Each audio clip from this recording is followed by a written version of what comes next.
Here I have ARCHOS Access 101, and today I'm going to show you how to change keyboard language on this device. So first of all, you have to go to settings, then you have to go to the language and input section, virtual keyboard, then select Google keyboard languages, and then you have to just remove this marker from use system languages. Now you can select languages from this list. As you can see, it's pretty decent. Let's try to select some language.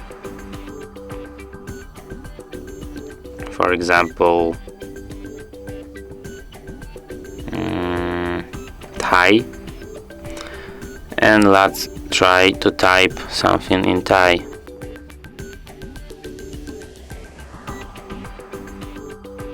Let's tap here, and as you can see, now I can type not only in Arabic language but also in Thai language too.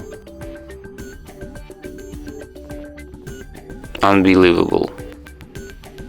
And that's it. Thanks for watching. If you find this tutorial useful, don't forget to hit that like button and subscribe to our channel.